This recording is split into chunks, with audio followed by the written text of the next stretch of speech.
그러면 바로 두 번째 이슈 넘어가 보도록 할게요. 최근 법무부의 반패수사부와 공공수사부를 없애고 형사 그리고 공판부로 전환하는 안을 발표하면서 여의도의 저승사자라고 불렸던 남부지검의 증권범죄합동수사단을 폐지하기로 했다고 합니다.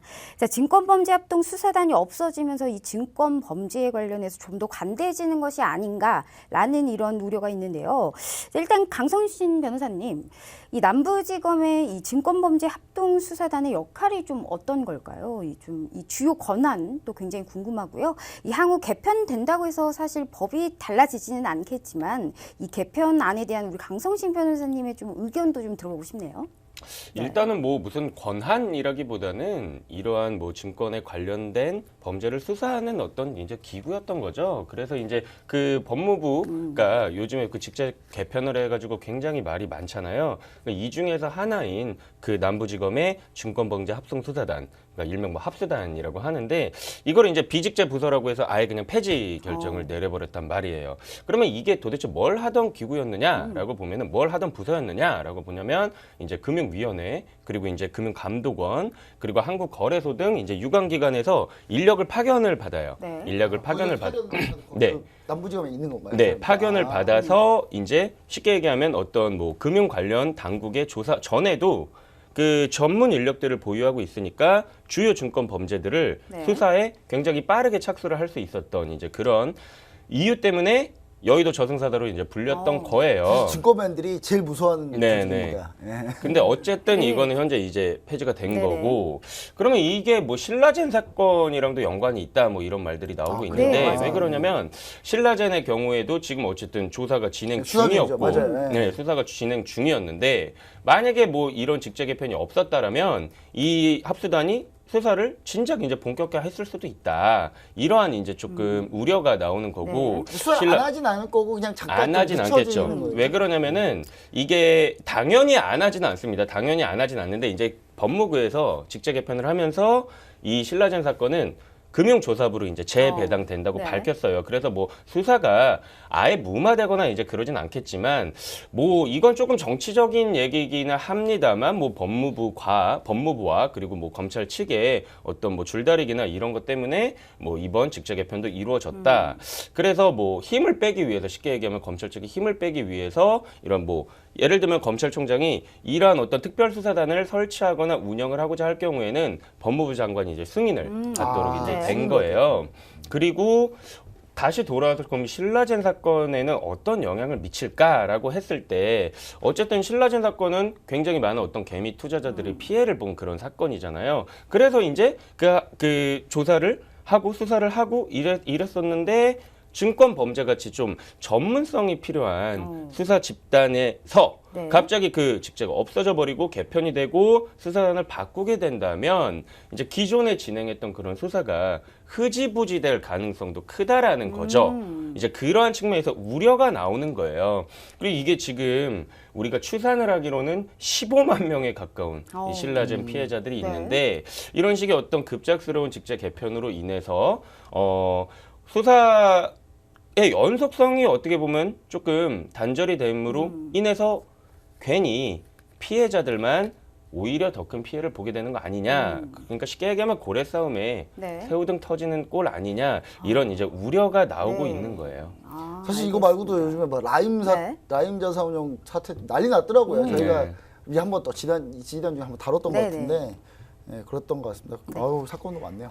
네, 이처럼 이렇게 주요한 증권 범죄들을 참 많이 수사했던 곳입니다. 이 전문성 부분에서 좀 문제가 있을 수 있다라고 보여지긴 하는데 조국 전 법무장관 일가의 사모펀드 불법 투자 의혹 그리고 상상인그룹 검찰 소환 등 이슈들이 상당히 많습니다.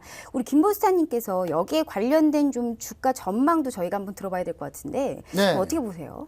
이제 관련된 종목들이라고 하면 뭐 상상인 주고 상상인 인더스트리 뭐 신라젠 네. 아까 얘기했잖아요. 빨리 탈출해 달라고. 근데 나머지 종목도 거의 비슷한 의견인데 일단 좀 이따가 이제 좀 자세히 좀 얘기하기로 하고 저는 이제 요 부분들 보면은 이제 우리가 흔히 그런 거 있잖아요. 예전에 한미약품 기술 수출을 해가지고 주가가 급등을 했을 때 미공개 정보 이용했다고 해가지고 이거를 딱 수사를 하기 시작했는데 저는 이 남부지검의 이 합수단 이분들이 정말 빠르게 수사하더라고요. 그래서 다 찾아내더라고요. 정말 저는 그거 보면서 어느 정도 이렇게 좀 전문성을 좀 있는 집단이지 않았나라는 생각은 해보는데 하여튼 좋은 이제 대안으로 해가지고 앞으로 이런 그래도 금융범죄들이 잘 일어나지 않게 좀 앞으로도 좀 좋은 대책을 했으면 좋겠고요. 그다음에 이제 제가 얘기 드리고 싶은 거는 원래 이제 상상인 그룹 이제 대표가 검찰 소환 그 얘기가 있었잖아요. 근데 이 담당 검사가 사의를 표했다고 하더라고요. 이게 그냥 실제 이제 우려가 약간 뭐가 이렇게 현실이 되는 약간 아니면 이렇게 검찰이 집단 반발하는 거 아닌가 뭐 이런 얘기도 있는데 그렇다고 수사 안 하진 않겠죠. 근데 주가 얘기는 또 다른 얘기입니다. 상상인 먼저 한번 볼게요. 상상인. 자, 주가는 크게 밀려가지고 있잖아요. 크게 네. 밀려가지고 있는데 이게 계단식으로 쭉 꾸준히 밀렸어요. 이제 상상인 대표 관련한 경우는 현재 의혹입니다만은 뭐 주가 조작 의혹이 있기 때문에 제가 봤을 때는 쉽게 이 종목이 쉽게 돌아 나오긴 쉽진 않다. 정말 이거는 그냥 쳐다도 보지 말고 있으면 이거 던지자 매도하자라는 얘기를 저희가 제가 봤을 때 11월 달에 해드렸던 것 같아요 이미. 맞습니다. 그리고 나서도 몇 번을 더 밀렸던 것 같고 그냥 상상인 증권 한번 보면요. 상상인 증권 뭐 요즘에 상상인 증권 리포터도 많이 쓰고 어떻게든 증권사에서 좀 입지를 해보려고 열심히 노력합니다만은 저는 사실 크게 별로 관련이 없지 않을까. 이게 어제 급등을 했잖아요. 어제 급등을 했는데 딱 보시면 아시겠지만 어제 급등할 때 바로 나왔어야 되는 찬스였죠. 왜냐면 어제 급등했던 이유가 이게 남부지검의 이 합수단이 없어지면서 증권범죄 합동수사단이 없어지면서 상상인이 혹시 그렇죠. 오를 수 있다. 아니 그거보다 이제 네. 대표가 어떻게 흐지부지 되는 거 아니야? 그러면 주가가 오른 거 아니야? 하면서 올랐어. 이게 말이 됩니까 이게? 이게 법치국가에서 말이 되는 얘기예요 이게? 예. 바로 떨어지잖아요 다시. 네. 예. 이럴 때 빨리 탈출했어야 된다. 쳐다도 보지 말자. 저는 이런 얘기도 다시 한번 또 드리고 싶고 그 다음에 이제 상상인 인더스트리가 있는데 상상인 인더스트리 같은 경우는 사실 사업 자체가 도대체 뭐 좋은 사업을 하고 있지 않습니다. 보시면 아시겠지만 실적도 뭐 좋지는 않고요. 그래서 전 상상인 그룹 전체적으로는 좀 우리가 볼 필요도 없고 혹시 보유하신 분이라면 매도 시기를 빨리 결정해서 빨리 나오시는 게 좋지 않나. 지금 IT 잘 가잖아요. 오늘 물론 대선 테마주가 좀 같습니다. 오늘 녹화하는 수요일 1월 15일 수요일이긴 한데 오늘 이제 지수가 전체적으로 좀 보합권 뛰면서 코스피 좀 밀리면서 삼성전자 좀 밀리면서 이제 개별주들이 좀 갔어요. 갔는데 개별주 간다고 하는 이 개별주 가는 장세에 오늘 못 가잖아요. 이런 종목들. 그럼 못 가는 겁니다. 못 가는 거예요. 예, 그래서 저는 개별주 장세 때도 안 가면 어쩔 수 없다. 그래서 빨리 매도하고 나오자. 이런 얘기를 좀 드리고 싶습니다. 네. 알겠습니다. 자, 이제 본격적으로 첫 번째 사연 들어가 보도록 하겠습니다. 자, 안녕하세요. 최근에 FX 관련 내용을 보고 궁금한 게 있어서 사연을 적어봅니다. 자, 저는 40대 전업주부인데요. 이 주식 투자를 소소하게 오랫동안 해왔습니다. 하지만 손실이 좀 쌓이고 만회하고 싶은 욕심에 스탁론을 쓰게 됐는데요.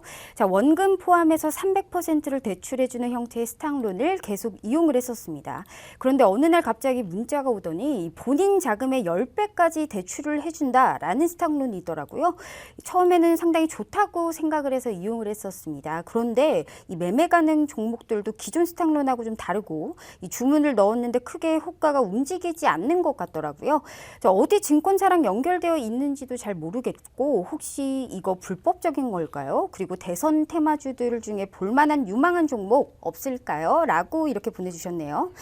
자, 일단 사연의 내용 보니까요. 스탁론에 관련된 것 같습니다. 일단 김보스타님. 네. 자, 스탁론에서 주식 투자를 하는데 본인 자금의 10배까지 대출을 해준다. 이런 경우 보통 좀 합법적일까요? 어떻게 보세요? 네. 스탁론은요. 정해져 있어요. 예, 본인 자금 포함 400%로. 사연 올려주신 분이 본인 자금 포함 300%라고 하셨는데 400%가 원래 맞고요. 400%로 대출을 해줘서 본인 자금 포함해서 그 대출 받은 거 가지고 주식 투자를 해서 손실이 나면 로스컷 기준에 도달하면 자동으로 반대매매되는 그래서 대신 남의 그 돈 300%, 그러니까 3배를 돈을 더 끌어와서 쓰는 거잖아요. 3배를 더 끌어와서 쓰기 때문에 수익이 나도 더 많이 나겠죠. 예, 한 4배 그 수익이 나도 4% 나겠죠, 수익이. 근데 그런 식으로 이제 좀 이게 스탁론 자체가 원래는 시작은 편법적인 론 사업으로 시작을 했어요, 이게. 근데 시장이 너무 만연하다 보니까 이걸 금융감독원이 인정해준 그런 이제 뭐 그런 제도입니다. 그래서 네. 스탁론은 실제로 합법적인 건데 10배다. 불법이겠죠, 당연히. 아니 딱 정해져 있거든요, 400%. 딱 원금 포함해서 400%. 근데 딱 정해져 있는데 그걸 넘어서 뭐 스탁론을 해주겠다. 일단 이거는 대출이어서 저는 이제 변호사님 의견도 들어봐야 될 것 같은데 대출이기 때문에 원래 대출은 이제 대법 해야 되잖아요. 대법 하는 걸 둘째 치고 네. 일사전속으로 이게 가능한데 대법을 하고 있는 원래 캐피탈 저축은행, 그 다음에 증권사, 그 다음에 영업회사가 3사가 일사전속으로 딱 묶여가지고 증권사는 전속은 아니지만 딱 묶여가지고 영업을 해야 돼요. 그렇게만 해야지 인정을 해줘요. 근데 제가 봤을 때 증권사가 어딘지 모르겠다. 그럼 뭐 뻔하죠. 예, 불법이죠. 이겠죠. 예, 빨리 안 하셔야 됩니다. 그리고 10배 대출은 불가능하고요. 증권사도 이거를 진행 못 해요. 그 대출 배율을 더 올려가지고 진행하려고 해도 증권사는 진행 못 하게 돼 있고요. 진행했다가는 바로 금감원에서 바로 쳐들어갑니다. 네. 예, 그리고 원금 10배 트레이딩 시에 생각을 해보세요. 내가 1억인데 10억을 땡겨서 투자할래요? 그리고 소액 종목, 예를 들어 시총이 낮은 종목을 투자를 합니다. 호가가 움직였죠? 그럼 누가 가만히 있겠습니까? 금융감독이 가만히 있겠어요? 바로 소수창구 집중거래로 바로 증권사에 전화해요. 예, 이 사람 뭐야? 그러겠죠? 예, 이 사람 뭐야 그러면 이제 증권사 직원이 이거 스탁론입니다. 그럼 스탁론에서 한 총 4배 400%로 거래하는 겁니다 하면 되는데 이게 10배로 거래하면 당연히 문제가 생기겠죠. 당연히 문제가 생긴다는 거는 당연히 이 거래가 실제 거래가 아닐 가능성이 아주 매우 높겠죠. 전혀 그런 연락이 없다면 여기서 나온 모든 거는 다 가상주문이겠죠. 한마디로 실제 체결이 없는 그런 형태의 현재 지금 이상한 곳에 현재 이상한 곳 돈 맡겨서 지금 투자하고 계시다. 빨리 출금하시길 바랍니다. 네. 알겠습니다. 일단 우리 강성신 변호사님, 지금 이 내용을 들어보니까요, 결국은 저축은행이나 이 캐피탈을 끼지 않고 그리고 증권사랑 연결도 되어 있지 않다고 합니다. 그럼 사설 거래소처럼 운영을 한 거잖아요. 근데 실제 주문도 나가지 않은 것 같은데 좀 이럴 경우에 좀 불법적인 요소 좀 어떤 게 있을까요? 일단 이게 뭐 막 명백하게 딱 떨어지는 건 아니에요. 어떤 무슨 법이 뭐 스탁론에 대해서 명확하게 규정하고 있거나 네. 뭐 이제 그런 거라기보다는 일단은 스탁록 업체는요 관련법에 의해서 금융감독원에 신고를 해야지 이제 사업을 할 수 있습니다. 그리고 이제 스탁론 업체가 비금융사기 때문에 근데 또 금감원의 막 감독이나 검사를 직접적으로 받지는 않아요. 그리고 아까 말씀하신 것처럼 뭐 400%까지 된다고 하지만 뭐 300%도 상관은 없어요. 왜냐면은 그 이하로는 이제 가능한 건데 이제 문제는 그거죠. 아까 얘기했던 훨씬 더 넘는 네. 뭐 300%, 400%가 아니라 정말 뭐 15배 뭐 이런 식의 광고 홍보를 많이 한단 말이에요. 근데 또 이제 하나가 더 짚어주신 게 그 가상거래 프로그램을 이용을 하는데 네.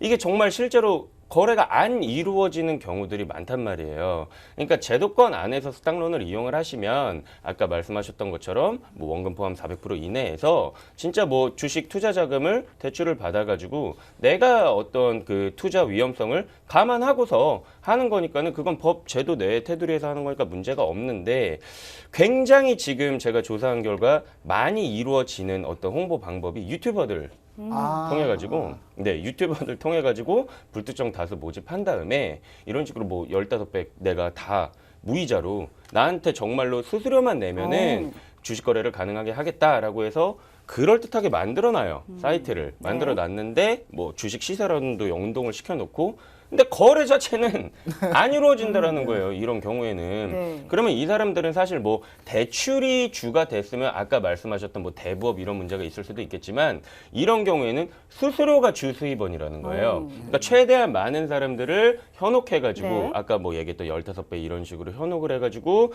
많은 투자자들을 끌어모은 다음에 수수료를 받고 마치 사이트에서는 거래가 되는 것처럼 만들어 놨지만 거래는 안 되고 그리고 이 다음은 뭐겠어요? 수수료 갖고 없어져 버리는 거예요. 네. 그럼 도대체 이게 무슨 범죄냐? 네. 뭐 자본시장법에서 규정하는 어떤 뭐 무허가 업체 이러한 문제도 물론 있겠지만 일단은 가장 명백하게 걸리는 게 사기라고 보여져요. 제가 봤을 땐 명백한 그런 사이트라는 기망 행위를 통해서 불특정 투자자들한테 돈을 모집했고 네. 그러고 나서 실제로 거래도 안 됐으면서 나중에 없어졌다? 이거는 이제 제가 봤을 때 사기가 충분히 문제될 수 있을 것 같이 보이고 부차적으로 그런 문제도 있을 수는 있을 것 같아요.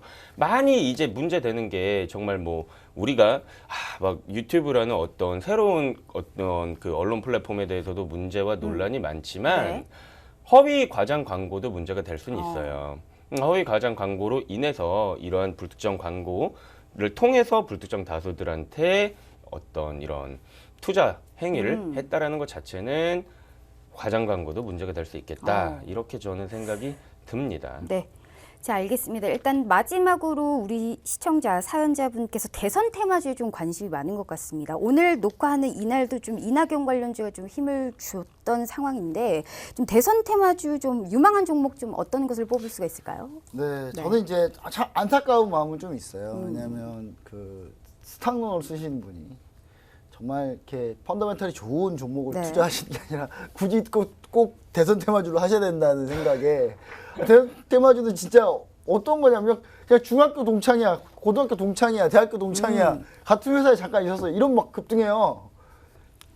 그러다가 그게 아닌가 봐 그러면 또 급락하고 심지어 안철수 관련주 중에 예전에 그 종목 중에 갑자기 이름이 생각이 안 납니다. 써니전자 말고 다른 종목이 하나 있었는데 그분은 심지어 그 회사를 떠나는데도 관련인 분이 그 회사를 떠나는데도 네. 관련주로 막 급등을 해요. 저는 이게 사실 저는 어떤 스타일의 정치 테마주를 보라고 얘기 드리고 싶냐면 예전에 이명박 대통령이 이제 그 선거할 때 정책으로 냈던 게 이제 4대강. 물론 지금 엄청난 논란이 많고 엄청나게 이제 뭐 피해도 많고 한다고 합니다만은 4대강을 한다고 할 때 그럼 4대강에 추진을 하게 되면 이득을 볼 수 있는 건설사 이런 종목들이 약간 정책 테마주로 올라간 적이 있습니다. 네. 그리고 그 다른 뭐 대통령이나 뭐 대통령 후보분들 그런 분들이 주로 밀고 있는 정책에 맞춰서 주가가 올라가는 경우들이 많이 있어요. 근데 그런 종목을 보셔야지 그나마 좀 안전하다.